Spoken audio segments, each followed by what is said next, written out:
नमस्कार, मैं हूं राधे कुमार पढ़फे एजुकेशन में आपका स्वागत है। आज भारतीय भूगोल को श्रृंखला को आगे बढ़ाते हुए आज हम लेके आए हिमालय की भौगोलिक विभाजन। हिमालय का भौगोलिक विभाजन आज हम बात करेंगे कि हिमालय का भौगोलिक विभाजन कैसे हुआ है, था हिमालय को कितने श्रेणियों में बांटा गया था, उन श्रेणियों में की दूरी कितनी है। तो इसी के बारे में आज हम लोग जानेंगे कि श्रेणियों को कैसे डिवाइड किया गया, कि नदियों के जो हिमालय में जो नदियां हैं उन नदियों के आधार पर हिमालय को क्या किया गया, बांटा गया है। तो आज हम उसी के बारे में जानेंगे कि हिमालय को नदियों के आधार पर कैसे बांटा गया है तथा इनके कितनी श्रेणियां पाई जाती है, उन श्रेणियों के बारे में आज हम लोग जानेंगे। तो सबसे पहले हम बताना चाहते हैं कि ये आपके सामने मैप बनाया गया है। तो सबसे पहले बात करेंगे जो ये ऊपर से जो ये नदी जा रही है, जो ये ऊपर से नदी जा रही है, ये कौन सी नदी है, ये सिंधु नदी है। कौन सी नदी, सिंधु नदी है। और इसके बाद ये जो नीचे से नदी जा रही है यहाँ से होते हुए, ये कौन सी नदी है, सतलुज नदी।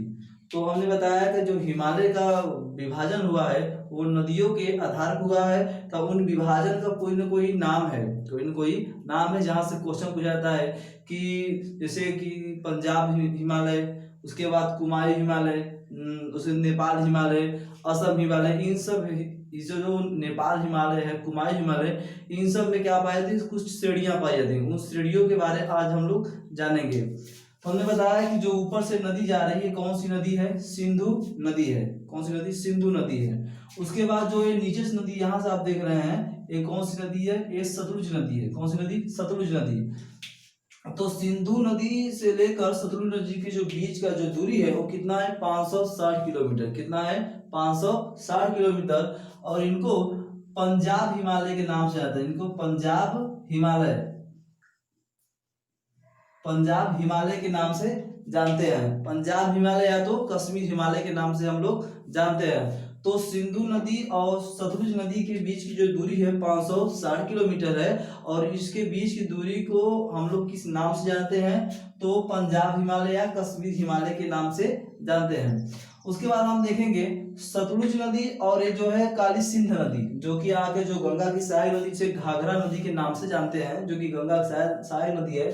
तो जो है कि सतलुज नदी और ये क्या है, घाघरा नदी या काली सिंध नदी, इनके बीच में जो डिवाइड है, सॉरी जो जगह है, जो कि कितने दूरी पे स्थित है, कितना दूर तक ये फैला हुआ है, तो 320 किलोमीटर तक फैला है। कितना है, 320 किलोमीटर तक फैला हुआ है। इसे कुमायूं हिमालय कहते हैं। इसे कुमायूं हिमालय, इसे कुमायूं हिमालय। तो सतलुज नदी से लेकर काली सिंध नदी या घाघरा नदी तक जो फैला हुआ है कुमायूं हिमालय, इसकी दूरी कितनी है, 320 किलोमीटर इसकी क्या है, दूरी है। उसके बाद करेंगे, यह है घाघरा नदी और यह है तीस्ता नदी, जो कि सिक्किम से तीस्ता नदी क्या हुआ है, उद्गम हुआ है। तो तीस्ता परियोजना आप लोग जानते होंगे कि तीस्ता परियोजना कहाँ पे स्थित है, तो सिक्किम में स्थित है। तो जो है कि ये घाघरा नदी और ये तीस्ता नदी जो कि सिक्किम से इसका उद्गम हुआ है, तो घाघरा नदी से लेकर तीस्ता नदी का जो श्रेणी है उसे नेपाल हिमालय कहते हैं। क्या कहते हैं, नेपाल हिमालय। तो घाघरा नदी से लेकर तीस्ता नदी के जो बीच का भाग है उसे हम लोग नेपाल हिमालय के नाम से जानते हैं। किस नाम से, नेपाल हिमालय के नाम से जानते हैं। और इसकी जो दूरी है 800 किलोमीटर है। घाघरा नदी से लेकर तीस्ता नदी के बीच में जो जगह है, जो नेपाल हिमालय है जहां तक फैला हुआ है, इसकी दूरी कितनी है, 800 किलोमीटर तक नेपाल हिमालय फैला हुआ, घाघरा नदी से लेकर तीस्ता नदी तक।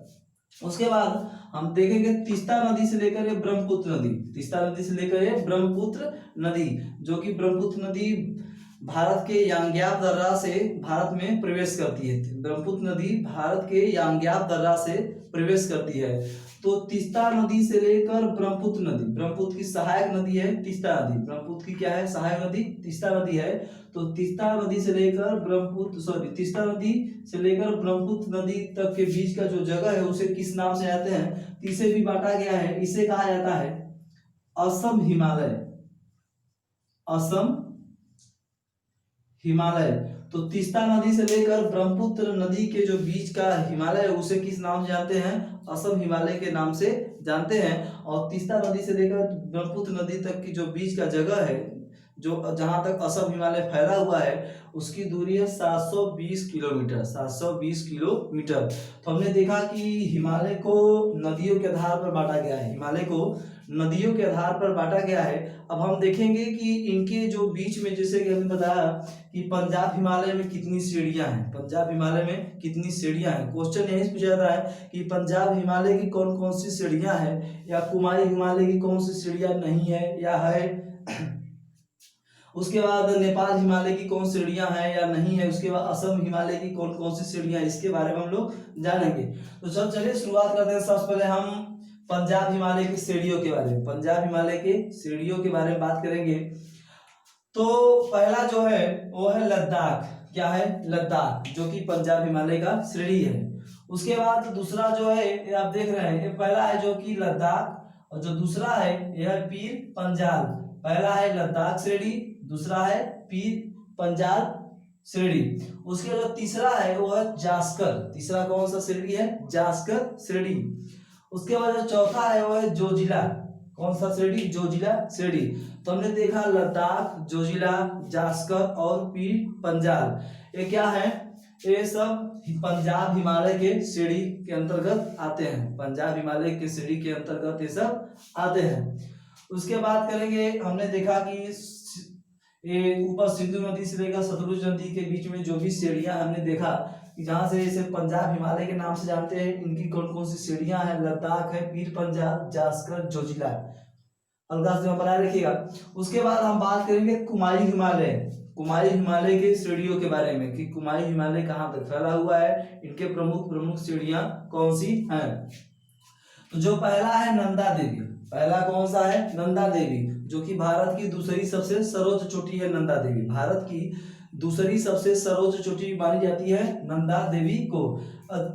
जो कुमारी हिमालय है अधिकतर ये उत्तराखंड तक ही फैला हुआ, अधिकतर इसका भाग उत्तराखंड में ही फैला हुआ है। कुमारी हिमालय का जो भाग है अधिकतर ये उत्तराखंड में ही ज्यादातर फैला हुआ है।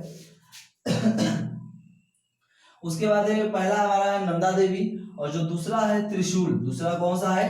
त्रिशूल। और तीसरा है बद्रीनाथ। तीसरा कौन सा है? बद्रीनाथ। चौथा है यमुनोत्री, और पांचवा है केदारनाथ।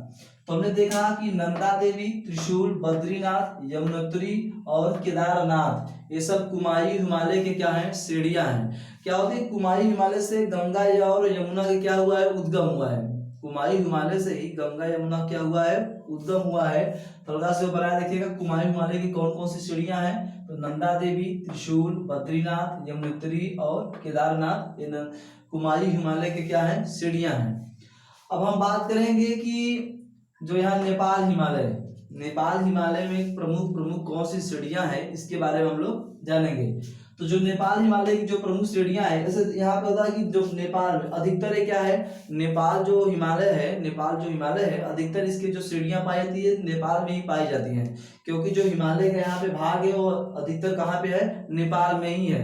अधिकतर यहाँ की श्रेणियां नेपाल में ही पाई जाती है, और कुछ ही कहाँ पाई जाती है? भारत में पाई जाती है। तो हम देखेंगे पहला जो है, पहला है धौलागिरी। नेपाल हिमालय की जो प्रमुख श्रेणी है, पहला कौन सा है? धौलागिरी। दूसरा है अन्नपूर्णा। कौन सा है? अन्नपूर्णा। उसके बाद तीसरा है मकालू। कौन सा है? मकालू। उसके बाद कंचनजंगा, और जो अगला है एवरेस्ट, जो कि वैसे स्तर देखा जाए तो सबसे ऊंची चोटी है एवरेस्ट। तो एवरेस्ट कुछ भाग नेपाल में पाया जाता है और कुछ भाग कहाँ पाई जाती है? भारत में पाई जाती है। तो नेपाल हिमालय के प्रमुख क्या होंगे? श्रेणियां हो गई धौलागिरी, अन्नपूर्णा, कंचनजंगा, मकालू और एवरेस्ट। ये नेपाल हिमालय के प्रमुख श्रेणियां हो गई।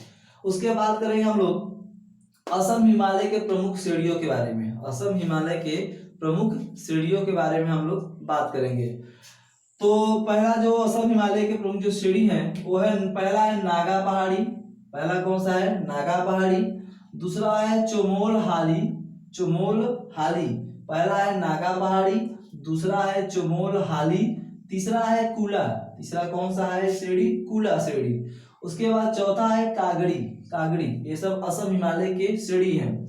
उसके बाद जो पांचवा है वो नामचा बारवा। नामचा बारवा। नामचा बारवा का प्रमुख जो की विशेषता यह है कि नामचा बारवा को ही काटते हुए ब्रह्मपुत्र नदी क्या होती है, भारत में प्रवेश करती है। और नामचा बारवा क्या है, अंग्याब दर्रा है, और अंग्याब दर्रा कहाँ पे स्थित है, नामचा बारवा पे। इसी को काटते हुए ब्रह्मपुत्र नदी कहाँ आती है, भारत में प्रवेश करती है। हमने देखा कि नागा पहाड़ी, चोमोलहाली, कुला, कागड़ी, नामचा बारवा, ये सब किसकी श्रेणी है, असम हिमालय की श्रेणी है। तो हमने देखा कि पंजाब हिमालय या कश्मीर हिमालय श्रेणी को देखा हमने, कुमायूं हिमालय के, नेपाल हिमालय के, उसके बाद असम हिमालय के श्रेणियों के बारे में हमने जाना। तो हमने यहाँ से क्वेश्चन कहाँ से पूछा जाता है, ये सबसे ज्यादा महत्वपूर्ण रखता है। तो पहला क्या है कि इससे हम पूछ ले कि पंजाब हिमालय की कौन कौन सी श्रेणियां हैं, पंजाब हिमालय की कौन कौन सी श्रेणियां हैं, से मिलान करने के लिए देता है कॉलम ए कॉलम बी के लिए कि कौन सा पंजाब हिमालय श्रेणी है, कौन सा कुमायूं हिमालय श्रेणी है, नेपाल हिमालय कौन सा श्रेणी है, असम हिमालय कौन सा श्रेणी है या नहीं है। तो ये क्या होता है कि कॉलम के रूप में दिया जाता है या तो ऑब्जेक्टिव के रूप में दे दिया जाता है कि कौन सा है या कौन सा नहीं है। तो हमारे आज हिमालय का भौगोलिक विभाजन है।